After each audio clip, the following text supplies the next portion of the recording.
Some women don't chase, and yet they're never forgotten. There's something about the woman who stops loving that creates a disturbance in the masculine psyche so profound, it awakens parts of him he didn't know existed. She becomes the ghost that haunts his unconscious, the mirror that reflects back everything he refused to see about himself. This isn't about manipulation or games. This is about the archetypal dance between the feminine and masculine soul, where withdrawal becomes the most potent form of presence and silence speaks louder than any words ever could.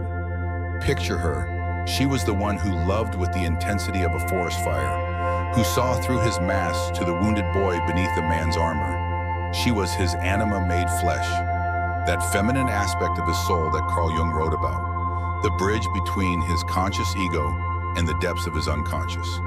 Through her eyes, he glimpsed his own potential for wholeness. But something shifted. Perhaps it was the 1000th time he took her devotion for granted. Or the moment she realized she was loving a projection rather than a man willing to meet her in authentic vulnerability. The change didn't happen overnight. It was subtle, like the way autumn creeps into summer. First a single leaf turning gold, then entire forest transforming while the world sleeps. She stopped reaching for her phone when his name appeared. She stopped making excuses for his emotional unavailability. Most unsettling of all, she stopped trying to save him from himself. In Jungian terms, she withdrew her projections and began the sacred work of individuation, becoming whole within herself rather than seeking completion through him. At first, he doesn't consciously register the shift. His ego, that protective shell Jung described as our public persona, continues its familiar patterns. He might even feel relieved by what seems like less pressure, less emotional intensity, but his unconscious knows. It feels the withdrawal like a phantom limb, aching where her attention used to be.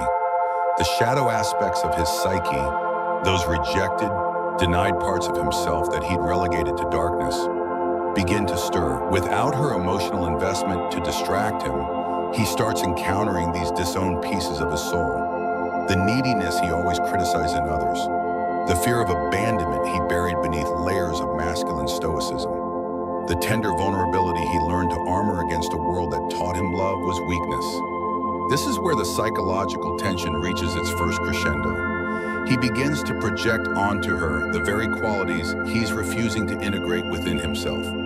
She becomes cold, heartless, calculating, all the things his shadow contains, but his ego cannot bear to acknowledge. Jung understood this mechanism. We most despise in others what we cannot accept in ourselves. Yet something else is happening beneath his conscious awareness. Her energetic withdrawal creates a vacuum that his psyche rushes to fill.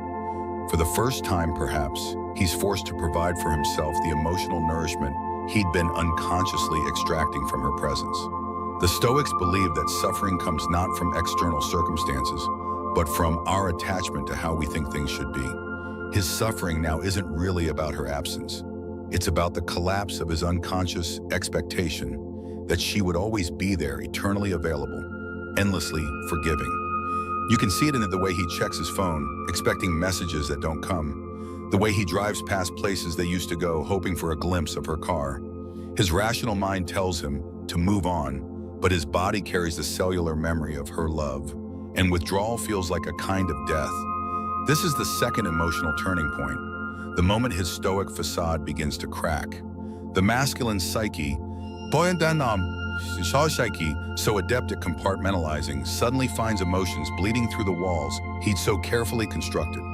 He might find himself crying at movies that never affected him before, or feeling inexplicably angry at strangers who remind him of her laughter. Jung would call this the return of the repressed. All the feelings he pushed into his unconscious shadow are now demanding to be felt. The woman who stopped loving him has become an unwitting catalyst for his own psychological integration. In trying to understand her withdrawal, he's forced to confront the parts of himself he'd been avoiding. Here's where the deepest transformation begins. As weeks turn to months and her silence continues, something profound shifts in his psyche. The idealized version of her, the anima projection that made her seem either goddess or demon, savior or destroyer, begins to dissolve. For the first time, he starts to see her as she actually was, a whole human being with her own needs, wounds, and journey toward wholeness. Trauma psychology teaches us that we often recreate our earliest wounds in our adult relationships, unconsciously seeking to heal what was broken in childhood. Perhaps his relationship with her was always partially an attempt to resolve something unfinished with his mother, his father, his own abandoned inner child. Her withdrawal forces him to face these primal wounds without the buffer of romantic distraction. You know he's reaching this stage when the desperate texts stop coming, when he stops asking mutual friends about her, when he stops constructing elaborate fantasies about winning her back. This isn't resignation, it's the beginning of genuine psychological maturity. Jung believed that the ultimate goal of psychological development was individuation, becoming whole within oneself rather than seeking completion through another. Paradoxically, her withdrawal may be the greatest gift she could have given him, though he won't understand this for some time. In the silence her absence creates, he begins to hear his own voice more clearly. The interests he'd abandoned, the dreams he'd deferred, the aspects of himself he'd minimized to fit into her world, they all begin to resurface. This is the fourth emotional turning point. The moment he stops trying to become who he thought she wanted him to be and starts remembering who he actually is. The feminine archetype within his own psyche, his anima, begins to integrate more fully. He might find himself more attuned to beauty, more comfortable with emotional expression, more intuitive about the subtle, energetic dynamics between people. Ironically, losing her external feminine influence allows his internal feminine wisdom to emerge. This doesn't happen overnight, and it doesn't happen without pain. The individuation process Jung described is rarely comfortable. It requires facing everything we've been running from, feeling everything we've been avoiding, becoming everything we've been afraid to be. But it's the only path to genuine wholeness. Somewhere in the depths of his unconscious, a recognition begins to dawn. She didn't stop loving him because she was cruel or heartless or incapable of commitment. She stopped loving him because she loved herself more.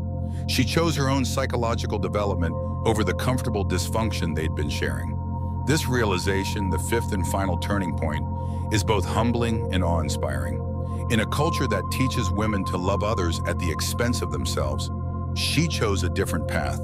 She chose individuation over codependency, growth over stagnation, truth over comfortable illusion. He begins to understand that her withdrawal wasn't rejection, it was discernment. She saw through his potential to the reality of his choices, and she refused to enable his avoidance of himself any longer. In psychological terms, she stopped participating in his projection and forced him to encounter his own shadow. There's a strange kind of respect that emerges from this understanding, even if it comes months or years later. She becomes not the woman who got away, but the woman who showed him what it means to choose yourself, when choosing yourself is the hardest thing to do. If you've ever been the woman who stopped loving, know this: your withdrawal created ripples in his psyche that extend far beyond his conscious understanding. You became a catalyst for his individuation, a mirror for his shadow, a teacher he never asked for but desperately needed. Your silence spoke truths his ego couldn't bear to hear, but his soul was ready to integrate. Your absence created space for his presence to emerge. Your refusal to save him gave him permission to save himself. This isn't about power over another or revenge for past hurts.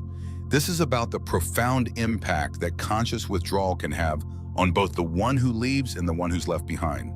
When a woman stops loving from a place of self-betrayal and begins loving from a place of self-respect, she changes not just her own story, but potentially his as well.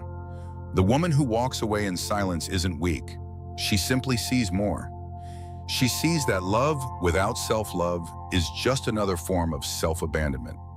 She sees that staying in dynamics that diminish her is a disservice to everyone involved.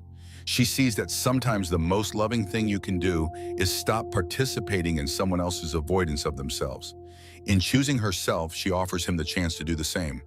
Whether he takes it or not is no longer her concern.